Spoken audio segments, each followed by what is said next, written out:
सभी को जय मसीह।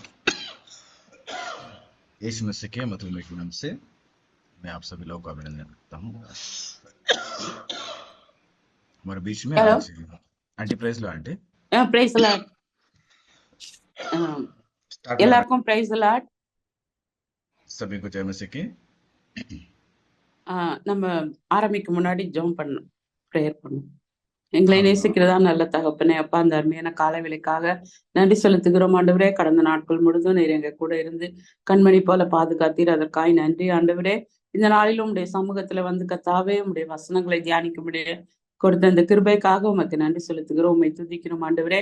அப்பா அந்த வசனங்களை தியானிக்கும் போது ஆவியானவர் தாமே கத்தாவே நாங்கள் கற்றுக்கொள்ள இருக்கிற ஒவ்வொரு காரியங்களையும் கற்றுக்கொண்டு ஆண்டவரே அப்பா நாங்க உமக்கு சாட்சியாக வாழ வசனத்தை எங்களுடைய வாழ்க்கையில கை கொள்ள எங்களை ஒவ்வொருவருக்கு நிற்கிருப தாரும். ஆசீர்வதியும் இந்த நேரம் ஆசீர்வாதமா இருக்கும், இறை மகிமைப்படும். இயேசுவின் நாமத்தில் பிதாவே, ஆமென். இன்றைக்கு கூட நம்ம மத்தேயு 24 அதிகாரம் 29 இருந்து 35 வசனம் வரைக்கும் நம்ம தியானிக்க போறோம். हेलो, आज हम सब लोग मिलकर मत्ती रचित सुसमाचार के 24वां अध्याय का 29वां पद से लेकर 35वां पद तक हम ध्यान करेंगे। இதுல நம்ம என்ன பாக்குறோம்னா, இயேசு கிறிஸ்து வரப்போறாரு, அதுக்கு வந்து நம்ம எப்படி ஆயத்தமா இருக்கணும் அப்படின்றத பத்தி தான் இந்த சம்பவத்துல சொல்லப்பட்டிருக்கு. इस जगह में ऐसे बात जिक्र किया गया है, प्रभु यीशु मसीह आने वाले हैं और उसके लिए हम कैसे तैयार होना चाहिए बताया गया है। இயேசு கிறிஸ்து 2ஆம் வருகை வந்து ரொம்ப ரொம்ப முக்கியம் இந்த காலங்கள்ல. आज के दिनों में प्रभु यीशु मसीह के जो दूसरी आगमन है वो बहुत बहुत जरूरत है। முதல் தடவை அவர் வந்துட்டாரு, இப்ப 2ஆம் வருகை வரப்போறாரு. तो पहली बार यीशु मसीह आ चुके हैं, अभी दूसरी बार यीशु मसीह आने वाले हैं। இங்க இந்த கடைசி நாட்கள்ல இயேசு கிறிஸ்து வரும் முன்னாடி உலகத்துல சில அடையாளங்கள்லாம் காணப்படும் அப்படின்னு சொல்லி வேத வசனத்துல சொல்லப்பட்டிருக்கு. तो बाइबल में जिक्र किया गया है कि प्रभु यीशु मसीह जब आने वाले हैं तो उस वक्त में कई सारे चिन्ह जो है दिखाई देती है। உலகத்தினுடைய அடையாளத்தை பார்த்து நம்ம பயப்பட வேண்டியது இல்ல. என்ன செய்யணும்னா பரிசுத்தமாகவும் நம்ம காத்திருந்து விழிப்புடனும் வாழணும், அதுதான் ஆண்டவர் எதிர்பார்க்கிறார். तो परमेश्वर यही हमारे जीवन में से अपेक्षा है कि हम बिना डरे यीशु मसीह के आगमन के लिए हम लोग इंतजार करते रहें। அவருடைய வருகைக்கு நம்ம தயாரா இருக்கணும், ஆயத்தமா இருக்கணும் அப்படின்னு சொல்லி தம்முடைய பிள்ளைகளை அவர் வந்து அழைக்கிறார். परमेश्वर ने अपने बच्चों को बुला रहे हैं कि अपने आगमन के लिए वो तैयार रहें। மத்தேயு 24ஆம் அதிகாரத்துல இது வந்து ஒலிவமலை பிரசங்கம் அப்படின்னு சொல்லப்படுது. இந்த 24ஆம் அதிகாரம் 24वां अध्याय को जब अब हम बात करते हैं तो ये जैतून पहाड़ पर दिया हुआ है संदेश करके हम बुला सकते हैं। ஒரு நாள் வந்து சீஷர்கள் கேக்குறாங்க ஆண்டவர்கிட்ட, ஆண்டவரே உமது வருகைக்கும் உலகத்தினுடைய முடிவுக்கும் அடையாளம் என்ன அப்படின்னு கேட்கும் போது இயேசு கிறிஸ்து வந்து எதிர்காலத்துல நடக்க போகிற இந்த காரியங்களை தன்னுடைய சீஷர்களுக்கு வெளிப்படுத்தி சொல்றார். क्योंकि जब यीशु मसीह के चेलों ने ये पूछते हैं कि प्रभु आप आने का विषय और आने का समय क्या चिन्ह होगा, तब यीशु मसीह बोलते हैं कि मैं आने से पहले ये सारे चिन्ह होने वाली है। உலகத்தினுடைய அடையாளங்கள் வந்து ஆண்டவருடைய ஒரு திட்டத்தை நமக்கு தெரிவிக்குது. सारे दुनिया के जो भी चिन्ह हो रहे हैं वो यीशु परमेश्वर के बारे में चिन्ह दे रहे हैं। அதான் 29ஆம் வசனத்துல நம்ம படிக்கிறோம், கடைசி நாட்கள் சூரிய இருளாகும், சந்திரன் வந்து ஒளி கொடுக்காது, நட்சத்திரங்கள்லாம் விழும், வானத்தினுடைய சக்திகள்லாம் அசையும் அப்படின்னு சொல்லி அந்த 29ஆம் வசனத்துல நம்ம படிக்கிறோம். तो 29वां पद में ये हम पढ़ते हैं कि उन दिनों के क्लेश के तुरंत बाद सूर्य अंधियारा हो जाएगा और चंद्रमा का प्रकाश जाता रहेगा और तारे आकाश से गिर पड़ेंगे और आकाश की शक्तियां हिलाई जाएंगी। உபத்திரத்தின் முடிவுல இயற்கையான காரியத்திலையும் இந்த உலகத்திலையும் மிகப்பெரிய மாற்றங்கள் ஏற்படும் அப்படின்னு சொல்லி இயேசு கிறிஸ்து சொல்றாரு. तो क्लेश के आखिरी समयों में ये सारे जितने भी चीजें हैं ये देखने को मिलता है हमें। இத பத்தி பழைய ஏற்பாட்டுல கூட சொல்லப்பட்டிருக்கு. யோவேல் 2ஆம் அதிகாரம் 31ஆம் வசனத்துல கூட பழைய ஏற்பாட்டிலேயே ஆண்டவர் வந்து இத சொல்லியிருக்கிறாரு. केवल यहाँ पर नहीं है, पुराने नियम में योएल के ग्रंथ का दूसरे अध्याय का 31वां पद में भी इसके बारे में जिक्र किया गया है। யோவேல் தீர்க்கதரிசி பல நூற்றாண்டுகளுக்கு முன்பே இத தீர்க்க தரிசனமா அவர் வந்து சொல்லியிருக்கிறாரு. योएल भविष्य वक्ता जो है कई साल से पहले ही यीशु के आगमन के बारे में जिक्र किए हैं। அப்போ நம்முடைய பாதுகாப்பு வந்து இந்த உலக பொருளாதாரத்திலும் அரசியல்லையும் இல்ல. நம்முடைய நம்பிக்கை வந்து இயேசு கிறிஸ்துல மட்டும்தான் இருக்கணும். तो हमारा जो आशा और हमारा नजर केवल इस संसार के वस्तुओं पर नहीं है, बल्कि परमेश्वर के ऊपर होनी चाहिए। உலகத்துல சொல்லுவாங்க பணம் இருந்தா போதும், நல்ல அரசியல் பதவி பலன் இருந்தா போதும் அப்படின்னு சொல்லுவாங்க. ஆனா நம்முடைய நம்பிக்கை வந்து ஆண்டவர் தான். அவர் தான் நம்மளை கொண்டு போய் அவருடைய வருகையில நம்மளை கொண்டு போய் அவருடைய சன்னிதானத்துல சேர்க்கணும். तो ये जो लोग संसार के लोग हैं केवल इस संसार के धन पर भरोसा रखते हैं, लेकिन हमारा जो परमेश्वर है वो अच्छी विश्वासियों को अपने राज्य में लेके जाके पहुंचाते हैं। 30ஆம் வசனத்துல பாக்குறோம். 30ஆம் வசனத்துல மனுஷகுமாரன் வந்து மகிமையோட திரும்பி வருவார். அதாவது இயேசு கிறிஸ்து மகிமையோட திரும்பி வருவார் அப்படின்றத அந்த வசனத்துல நம்ம வாசிக்கிறோம். तो 30वां पद में हम देख सकते हैं कि परमेश्वर का जो पुत्र है एक महिमा के साथ वो दिखाई देने वाले हैं। இயேசு கிறிஸ்துனுடைய முதல் வருகை வந்து எப்படி இருந்ததுன்னா, தாழ்மையோட வந்தாரு, சிலுவையில மரித்தாரு, ரட்சிப்பை கொடுத்தாரு. முதல் வருகை அப்படிதான் இருந்தது. तो पहली आगमन प्रभु यीशु मसीह के आए बहुत नम्रता से और सूली पे अपने जान को दे दिया, यही पहले एक आगमन था। ஆனா இரண்டாவது வருகை எப்படி இருக்க போகுதுன்னா, வல்லமையோட மகிமையோட ஒரு நியாய தீர்ப்போட அவர் வந்து வருவாரு. तो दूसरी आगमन कैसे रहेगा? एक महा महिमा के साथ और न्याय सिंहासन के पास न्याय के साथ आने वाले हैं। இன்னைக்கு உலகத்துல நீங்க பாத்தீங்கன்னா ஆண்டவரா இயேசு கிறிஸ்துவை பத்தி நம்ம சொல்லும் போது அதை வந்து ஏற்றுக்கொள்ள மாட்டேங்கிறாங்க. நிறைய பேர் வந்து மறுக்கிறாங்க, நிறைய கேள்விகள் கேட்கறாங்க, நிறைய பேர் வந்து இயேசு கிறிஸ்துவை ஏற்றுக்கொள்றது இல்ல. तो संसार के लोग जो है आज यीशु मसीह को अंगीकार नहीं करना चाह रहे हैं, वो यीशु मसीह को तिरस्कार करते हैं। ஆனா ஒரு நாள் இயேசு கிறிஸ்து வல்லமையோட மகிமையோட இந்த உலகத்துக்கு வரும்போது அப்போ உலகமே அவரை பார்க்கும் அப்படின்னு சொல்லி வசனம் நமக்கு சொல்லுது. वचन हमें बताता है कि जब यीशु मसीह अपने महिमा के साथ न्याय के साथ आते हैं तो सारी दुनिया यीशु को देखेगी। அதனால ஒரு நாள் ஆண்டவர் மகிமையோட இறங்கி வர போறாரு. इसलिए प्रभु यीशु मसीह एक दिन अपने महिमा के साथ उतरने वाले हैं। ஒரு நாள் எல்லாரும் அவருடைய அவரவருடைய கண்களால அவரை பார்ப்பாங்க. एक दिन जो है सारी दुनिया अपने आंखों से प्रभु यीशु मसीह को देखने वाले हैं। இன்னைக்கு நம்ம அவரை ரட்சகராக நம்ம ஏற்றுக்கொண்டா அன்றைக்கு அவர் நியாயாதிபதியா வரும்போது நம்ம வந்து பயப்பட வேண்டியதில்லை. तो आज हम प्रभु यीशु मसीह के उद्धारकर्ता के रूप में स्वीकार करते हैं, तो यीशु मसीह के आगमन के समय में हमें डरने की जरूरत नहीं है। இன்னைக்கு நம்ம அவரை ரட்சகரா ஏற்றுக்கொள்ளாம இருந்தா ஒரு நாள் அவர் நியாயாதிபதியா வந்து நம்ம ஒவ்வொருத்தரையும் நம்ம நியாயம் தீர்க்க வர. तो आज हम उद्धारकर्ता के रूप में प्रभु यीशु मसीह को स्वीकार कर लेते हैं, तो यीशु मसीह के न्याय से हम बच सकते हैं। இத குறித்து நம்ம படிக்கும்போது தானியேல்ல கூட பழைய ஏற்பாட்டுல தானியேல் 7ஆம் அதிகாரம் 13-14 வசனத்துல கூட நம்ம மனுஷகுமாரன் மேகங்களோடு வருவார் அப்படின்னு சொல்லி வாசிக்கிறோம். दानियल के ग्रंथ का 7वां अध्याय का 13 और 14 पद को पढ़ रहे तो वहां पर भी यही लिखा गया है कि मनुष्य का पुत्र जो है बादलों पर आएंगे। அப்ப 31ஆம் வசனம் பாருங்க. தேவன் வந்து என்ன பண்றாரா, அவரால தெரிந்து கொள்ளப்பட்டவர்களை எல்லாரையும் ஒன்னா சேர்ப்பாரு அப்படின்னு சொல்லி வாசிக்கிறோம். तो हम 31वां पद को पढ़ते हैं तो वहां पर फिर से ये लिखा गया है मत्ती 24:31 में, परमेश्वर के द्वारा बुलाए गए लोग सब लोग एक जगह में एकत्रित हो जाएंगे, इकट्ठा किया जाएगा। தம்முடைய தூதர்களை வந்து அனுப்புவாரு, எக்கால சத்தம் வந்து முழங்கும். அப்போ தேவ தூதர்கள் வந்து என்ன பண்ணுவாங்களா, உலகம் முழுசுலயும் எங்கெங்கெல்லாம் ஆண்டவரை உண்மையா விசுவாசிக்கிறாங்களோ ஒவ்வொருத்தரையும் அவர் வந்து கூட்டி சேர்ப்பாரு அப்படின்னு சொல்லி பாக்குறோம். तो हम देखते हैं कि जब परमेश्वर आ जाते हैं जितने भी लोग दुनिया के हर कोना में जो विश्वासी लोग हैं उन सबको ले जाएगा। அப்போ ஒரு ஆண்டவருடைய பிள்ளைங்க ஒருத்தரை கூட ஆண்டவர் மறக்க மாட்டாரு. அவரை தேடுறவங்கள அவர் வந்து கண்டிப்பா அவருடைய வருகையில எடுத்துட்டு போவார். तो परमेश्वर किसी को नहीं छोड़ते हैं, जितने भी लोग विश्वास करते हैं उन सभी लोगों को परमेश्वर के पास वो लेकर जाएंगे। நோவா காலத்துல நீங்க பாத்தீங்கன்னா அந்த வெள்ளம் வர்றதுக்கு முன்னாடி ஆண்டவர் வந்து நோவாவை பாதுகாத்தார், அவனுடைய குடும்பத்தையும் நோவாவையும் பாதுகாத்து ஒரு பேழைக்குள்ள சேர்த்தார். அதே போல கிறிஸ்து வந்து தம்முடைய ஜனங்களை வந்து பாதுகாத்து அவங்கள வந்து சேர்த்து கொள்வார். तो नूह के समय में देखिएगा, जल प्रलय आने से पहले एक नाव बनाने के लिए कहा परमेश्वर ने, उसके जरिए नूह के पूरे परिवार को बचा लिया। ठीक उसी प्रकार यीशु मसीह के आगमन पर होगा। ஆண்டவர் ஒரு நாளும் நம்மள மறக்க மாட்டாரு. நம்ம எங்க இருந்தாலும் சரி, நம்ம உண்மையா அவருக்கு இருக்கும்போது அவர் நம்மளை அறிந்து அவரை சேர்த்து கொள்வார்.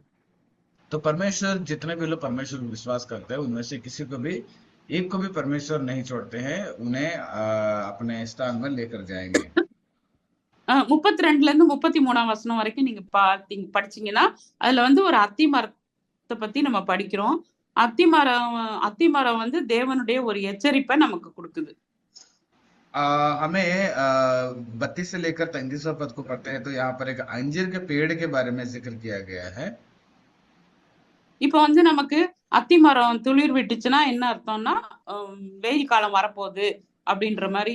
இப்ப நம்ம வந்து மேகம் எல்லாம் கருப்பா இருந்துச்சுன்னா என்ன சொல்றோம், மழை வருதுன்றோம் இல்லையா? அதே போல ஒரு அடையாளத்தை வேதத்துல வந்து சொல்லப்பட்டிருக்குது.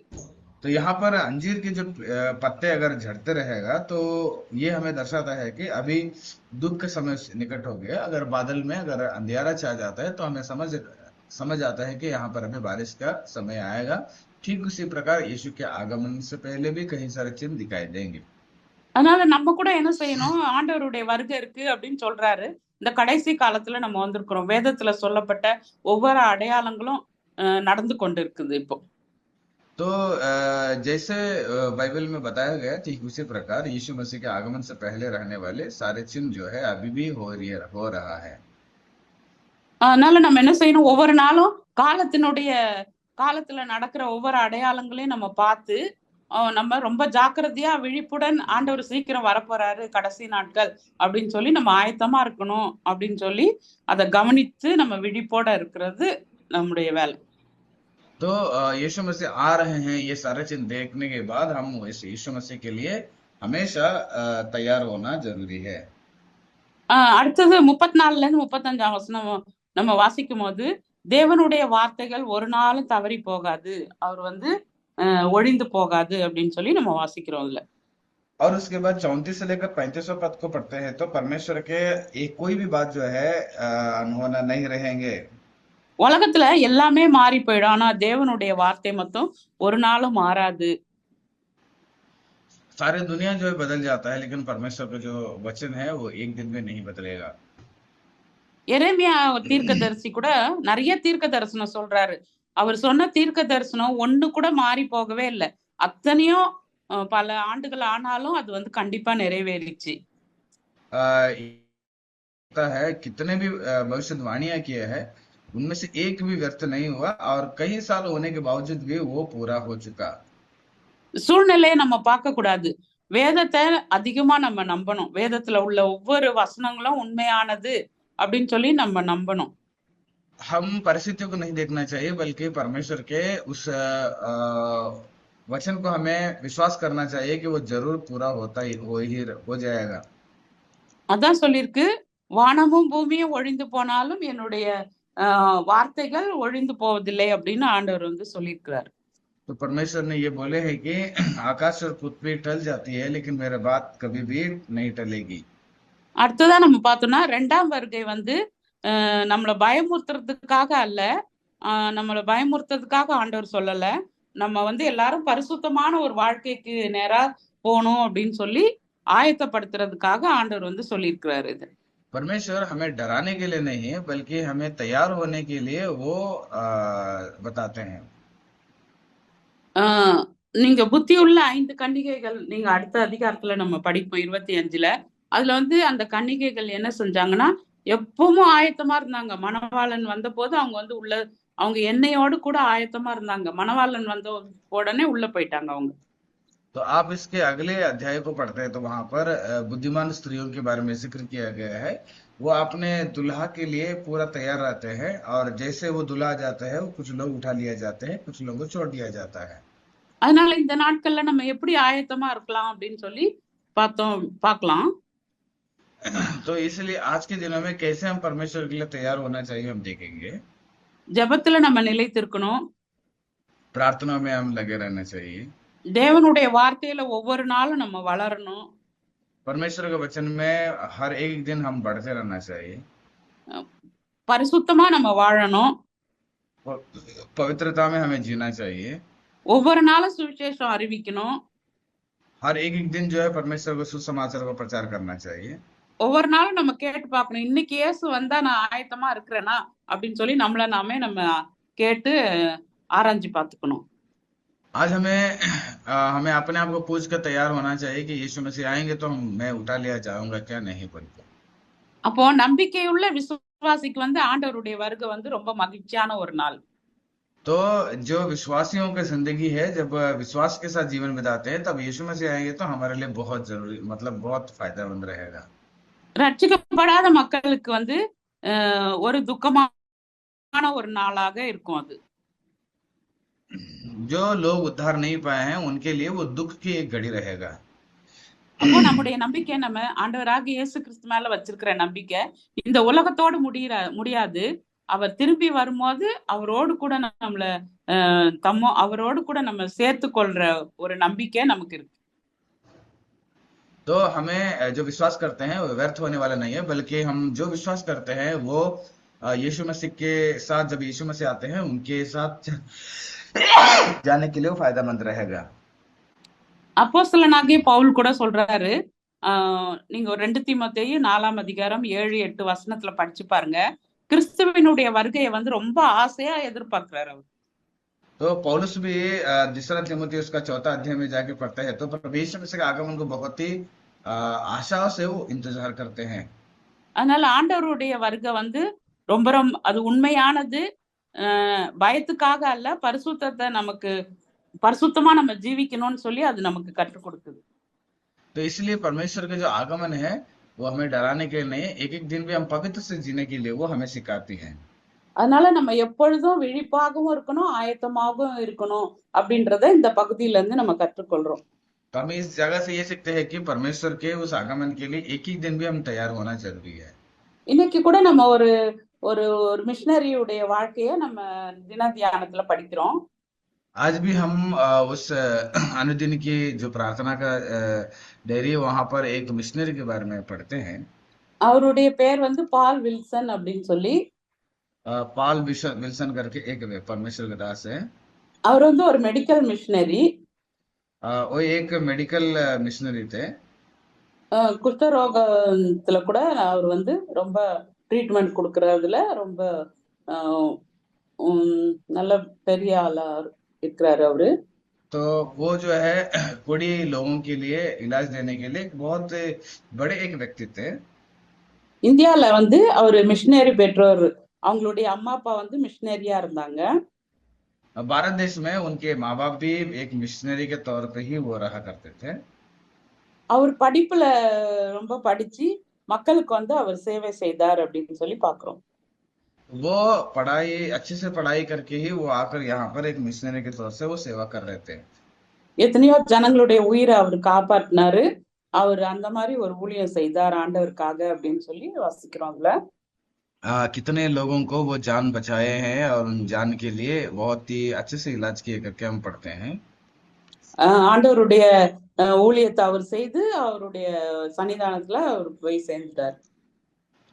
परमेश्वर ने दिए हुए समय के अनुसार वो अपने सेवकाई को किए और समय खत्म होने के बाद फिर वो परमेश्वर के पास जा बसे। அவரை போல நம்ம கூட நம்மளால என்னென்ன ஊழியங்களை கர்த்தருடைய வருகைக்கு முன்னாடி செய்ய முடியுமோ அத்தனை காரியங்களையும் அவருடைய வருகைக்கு முன்னாடி செய்யணும். ஆண்டவரே எனக்கு பலன் தாரும், கிருபை தாரும், ஞானம் கொடுங்க அப்படின்னு சொல்லும் போது ஆண்டவர் வந்து அதுக்கு தேவையான எல்லா ஞானத்தையும் பலத்தையும் சுகத்தையும் நமக்கு கொடுப்பார். तो जब परमेश्वर के सम्मुख में हम ये निवेदन करते हैं कि परमेश्वर आपके लिए सेवा करने के लिए, आपके लिए जीने के लिए मुझे ताकत दीजिए बोल के, तो परमेश्वर समय समय पर अपने सामर्थ्य के द्वारा वो क्या करते हैं, हमें बल देते हैं। ஜெபம் பண்ணலாம். நம்ம हम प्रार्थना करेंगे। அன்புள்ள ஆண்டவரே, மெய் துதிக்கிறோம், மெய் ஸ்தோத்திரிக்கிறோம். இந்த நாளிலும் கூட கர்த்தாவே உம்முடைய வேத வசனங்களை நாங்க தியானித்தோம். ஆண்டவரே உம்முடைய வருகை சீக்கிரமா இருக்கு, அதுக்காக நாங்க ஒவ்வொருத்தரும் ஆயத்தப்படணும், விழிப்போடு நாங்க ஜெபிக்கணும்னு சொல்லி ஆண்டவரே இந்த பகுதியில இருந்து நாங்க கற்றுக்கொண்டோம். இது எங்களுடைய வாழ்க்கையில கடைபிடிக்க எங்களை ஒவ்வொருவருக்கு நீ கிருபை தாரும். இதுல யார் யாரெல்லாம் இந்த ஜெபத்துல கலந்து கொண்டாங்களோ ஒவ்வொருவரையும் நீர் ஆசீர்வதியும். உடைய வருகைக்காக ஒவ்வொருவரையும் நீர் ஆயத்தப்படுத்தும் ஆண்டவரே. இந்த உலகத்தினுடைய அடையாளங்கள்லாம் உம்முடைய திட்டத்தை எங்களுக்கு தெரிவிக்கிறது ஆண்டவரே. நீர் மகிமையோடும் வல்லமையோடும் மீண்டும் இந்த உலகத்துக்கு நீர் வரப்போகிறீர் ஆண்டவரே. உம்முடைய பிள்ளைகளாகிய ஆண்டவரே, உம்மால் தெரிந்து கொள்ளப்பட்டவர்கள், உமக்காக வாழ்ந்தவங்க, உமக்காக சேவை செய்தவர்கள் ஒவ்வொருவரையும் நீர் கூட்டி சேர்க்கும்படியாய் நீர் வரப்போகிறீர் ஆண்டவரே. அதற்காக எங்கள் ஒவ்வொருவரையும் கூட நீர் ஆயத்தப்படுத்தும் ஆண்டவரே, தகுதிப்படுத்தும் ஆண்டவரே. அப்ப அது மட்டும் இல்லாமல் உலகத்தினுடைய அடையாளங்கள் எல்லாம் நாங்க காணும் போது ஆண்டவரே ரொம்ப விழிப்போடு ஆண்டவரே நாங்கள் பரிசுத்தமாய் வாழ எங்கள் ஒவ்வொருவருக்கு நீர் கிருபை தாரும் ஆண்டவரே. வானமும் பூமியும் மாறி போனாலும் உம்முடைய வார்த்தை ஒரு காலம் மாறாதுன்னு சொன்னது போல வேதத்துல சொல்லப்பட்ட ஒவ்வொரு தீர்க்க தரிசனங்களும், வேதத்துல சொல்லப்பட்ட ஒவ்வொரு வார்த்தைகளின் படியும் இந்த கடைசி நாட்கள்ல நடந்து கொண்டிருக்கிறது ஆண்டவரே. இதை மனதில் கொண்டவர்களாக நாங்கள் ஒவ்வொரு நாளும் ஜெபிக்கிற பிள்ளைகளாக, வேதத்தை தியானிக்கிற பிள்ளைகளாக ஆண்டவரே பரிசுத்தமாக உம்முடைய வாழ்ந்து ஆண்டவரே மற்றவர்களுக்கு சாட்சியுள்ளவர்களாக, மற்றவர்களுக்கு ஆண்டவரே உண்மை பற்றி அதிகமாக ஆண்டவரே அறிவிக்கிறவர்களாக எங்கள் ஒவ்வொருவரையும் நீ மாற்றும் ஆண்டவரே. உம்முடைய வசனத்துல வளரணும் ஆண்டவரே, ஜெபத்துல நிலைத்திருக்கணும். ஒவ்வொரு நாளும் நீ இன்னைக்கு வந்தா நாங்க எப்படி இருக்கிறோம்னு சொல்லி எங்களை நாங்களே கேள்வி கேட்டு ஆண்டவரே ஒவ்வொரு நாளும் ஆண்டவரே உம்முடைய வருகைக்காக ஒரு பவுல அப்போஸ்தலனை போல நாங்கள் எதிர்நோக்கி இருக்க எங்களை ஒருவருக்கு நீ கிருபை தாரும். விசேஷமா இந்த உங்களுடைய பிள்ளைங்க தூர இடத்துல ஆண்டவரே உங்களுடைய ஊழியத்தை செய்யறத கர்த்தர் நீர் அறிந்திருக்கிறீர். ஒவ்வொருவருக்கும் தேவையான ஞானத்தையும் கிருபையும் பாதுகாப்பையும் ஆரோக்கியத்தையும் கர்த்ததாமே நீர் கட்டளையிடும்படியா ஜெபிக்கிறோம். எந்த இடத்துல இருந்தாலும் கர்த்தாவே உங்களுடைய பிள்ளைகளே நீர் ஆண்டவரே வேலி அடைத்து மறைத்து பாதுகாத்துக்கொள்ளும். உங்களுடைய பிரசனம் கூடவே இருக்கட்டும் அப்பா, உண்மை துதிக்கிறோம். இந்த நாளிலும் கூட கர்த்தாவே இந்த நாள் முழுவதும் உங்களுடைய பிரசனம் எங்க கூட இருக்கட்டும். நாங்க செய்கிற காரியங்களிலும் ஆண்டவரே உம்முடைய நாமம் மகிமைப்படணும். கர்த்தர் நீர் பெரிய காரியங்களை செய்யும். எங்களை தாழ்த்தி முழுவதுமாய் உங்களுடைய கரத்துல ஒப்பு கொடுக்குற ஆண்டவரே. ஒவ்வொருவரையும் நீ பேர் பேராக தொட்டு ஆசீர்வதி. எல்லா துதி கன மகிமையா உமக்கு ஒருவருக்கே செலுத்துகிறேன். இயேசு கிறிஸ்துவின் நாமத்தில் ஜெபிக்கிறேன் ஜீவனுள்ள நல்ல பிதாவே, ஆமென். ஆமென் ஆமென். ஜெயமசி ஆண்டி. ஜெயமஸ்.